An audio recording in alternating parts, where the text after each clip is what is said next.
Hi everyone, it's your girl Jacqueline Belle, and I want to thank you so much for joining me again for another Q&A session for the top 9 questions that were submitted by viewers on Instagram about relationships, divorce, and I just wanted to take a moment to really answer them thoughtfully and carefully for all of you, specifically on divorce and relationships.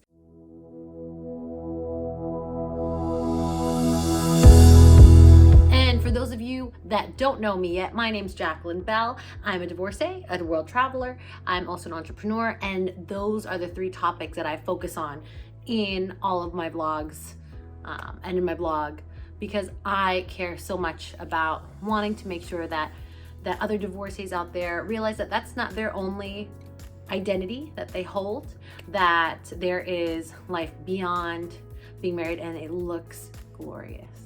I'd like to kick off today with question number 1. So the question is, how do you navigate your ex-partner moving on quickly instead of righting their wrongs? And that is a hard one. I would say that you really have to focus on just you. And I can relate to this question a lot because when I was separated from my ex-husband, when we parted ways, shortly after that time before we got divorced, around the time we got divorced, that summer 2019, I had heard that he'd been seen with another woman, and I really was upset. And I was like, oh my gosh, you just told me you wanted a divorce because you didn't want to get married, and here you are with someone else, not even 4 months later, not even. And he eventually married as well a year later. But I was like, that's so wrong, because you told me you wanted a divorce because you didn't want to be married, all of those things. But I realized that I can only control myself and my actions. I cannot control anybody else.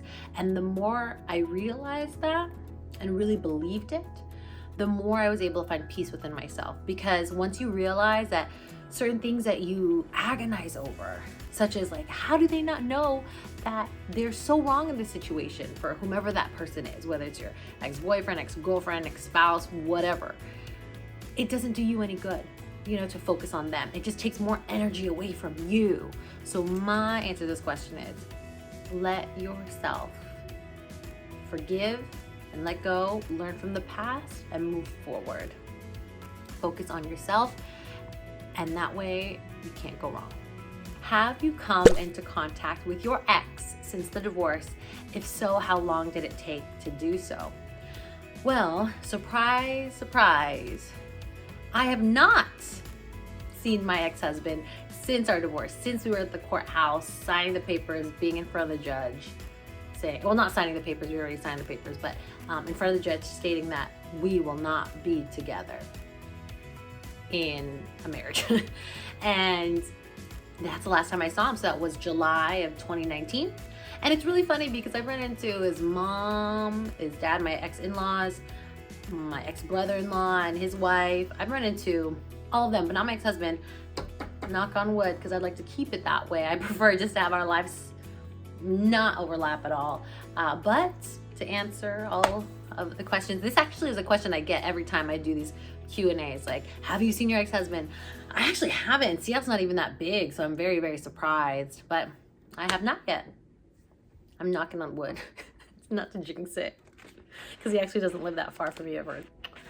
Anyhow, so the next question, number 3, is, what are your thoughts on a visitation schedule for a toddler?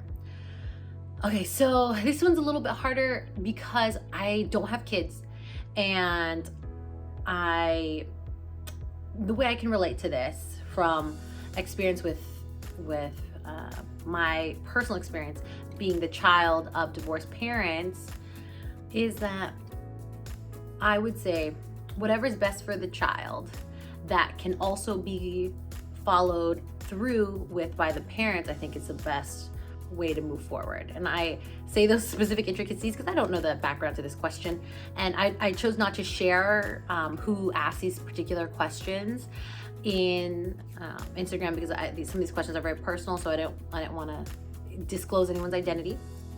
In this particular case, having been the child of divorced parents, anything that you can do to make it a little easier for your kids. I think when they're toddlers, it's even easier because they won't remember a lot of that hardship. So while you all are trying to iron out, trying to make it work with emotions and schedules and things like that, and having to transition into co-parenting a toddler, which is huge, so I would say just do right by each other as best you can, and that will really help set the pace going forward, because you're going to be with this person for a long time if you have kids with them. Hate to tell you that, but it is. And the sooner you and your spouse can get a good footing on how you want to move forward, and the schedule and the regulation and all of that you want to do for your toddler is what I think will be the best moving forward as you continue to co-parent for the rest of your lives with that child or children. So that's my 2 cents. The next question we have, question 4, is how long should you wait to date someone once you are in the divorce process? I really like this question, and for those of you that haven't read my blog, I have a whole blog section on dating after divorce. If you're interested to see that, link in my bio or in the show notes. And I would say it's completely up to you and your preference. And you do not have to wait until your divorce is officially processed, because you're not even together with that person. The only difference, in my opinion, that the legal divorce does is make it so that in the eyes of the law, you are no longer married to that person. And I say this because in Seattle, at least, you cannot get a divorce faster than 3 months out from when you filed your divorce. So 3 long months of perhaps maybe that you want to move on with someone else and start dating, then that's great for you. And I don't think you should have to wait until your papers are officially signed and approved by the court to do that. If you're done, you're done, in my opinion. But I would say take the amount of time that you need in your heart to feel whole, to feel confident, in what you bring to the table. I don't want you to ever settle for less. This is another opportunity for you to start anew. So the last thing you want to do is get yourself into another predicament. We want to move on and move forward and move up. That's what we want to do, right? But I will share that in my divorce journey, kind of sum up what I talked about in my blog. I first started dating, I think it was about 2 months after I separated. So about March 2019 from my then husband, just because I wanted to try it out and feel like maybe somebody would want to date me. I just wanted to feel wanted. It was my insecurity showing because I had such low self-esteem after my divorce, or after my separation from my ex-husband. And I did, I think, a couple weeks of dating, and then I said, okay, I'm done. I was able to see that, hey, I'm still desirable. That wasn't the problem. That was a fallacy in my mind. But then it was just too much work, as it's a lot of work to date, y'all. You gotta reply to people, because if you're, we want to be respectful. You gotta reply to people, you go on dates, and then some people you don't jive with, you gotta let them know. Some people you do jive with, and but you're just not wanting to, because for me, I didn't feel compelled to. So I ended up stopping after a couple weeks and then focusing on me. And then I returned to the dating scene around the time I was finalizing my divorce. I think right after I finalized my divorce, I felt like, okay, I can do this again. It was summertime, and I was like, I really want to enjoy the summer, and I'd like to go on some dates. And that's when I really started to seriously start dating. So about 4 or 5 months after the separation. I think it was 6 months after the separation. So a little bit after my divorce was finalized. And that's when I seriously started dating in that regard, because I felt like I was in a much better place to do so. So that was my timeline. Again, the timeline is for you. You will know when you're ready. And also know you can stop dating at any time. You can turn off the app, or you can cut it off with anyone. You don't owe anyone anything, just so you know. But any time is good for you. How do you truly move on? That what is the question? But I like this question, and I think this is very aligned with what I think a lot of people usually ask me is how to heal and how to move on. And for me, it is doing whatever makes you feel good. So if you know that eating ice cream makes you feel good, eat the freaking ice cream, okay? For me, it was journaling. It was meditating. It was also, and when I say journal, I was journaling everything. I was like, if I wanted to say everything that I thought about in my mind about my ex-husband, I let it out and no one else could see it. You know, it was just me. So it made me feel better because I didn't have to vocalize to anyone all the negative things I was thinking about my ex-husband to anyone. I was just writing it down. So I thought that was very cathartic. Therapy, one-on-one with a therapist was very helpful too, but also therapy in a group therapy session, which is, I know, not always available, but if you can find it, it's two things about it. One, it provides great insight because I realized that, you know what, listening to these other people talk, I actually don't have that bad of a divorce process right now, or I was able to connect with someone that was able to give me some guidance, which was really nice. But also it's more affordable. I think it was about $20 a session with a group, and we all got to share, and just even sharing in a space of like-minded people that understand what you're going through is powerful. Even today I think about it and I'm so grateful to that space. I'm so grateful to that space because it really helped my healing. So the therapy in person, therapy as a group, also my body and mind needed to be right. So I was working out all the time. I'm a runner, so I love to run. And I would also eat. I ate well. I would indulge in things I wanted to indulge in, but I would also eat well, and I enjoyed that. I think my body was very nourished in that way. So that was another thing I did for myself. And lastly was traveling, actually, because like I said in other platforms, traveling for me has been the most freedom giving because I travel solo most of the time, and there's nothing like knowing in yourself truly and seeing it in person that you can be someone who is independent, can handle their own, can make their own schedules and change it if they want. And instead of asking, what am I going to do for, you know, with this person, like, what do you want to do today? What do you want to do today? I'm checking with myself and asking myself, what do I want to do today? And I've never asked myself that. And it was so powerful for me. So those are a little bit of what helped me, at least in how I moved on. But you got to do what you got to do for you. Question 6, how do you stop the back and forth of who was the good guy, bad guy in the relationships?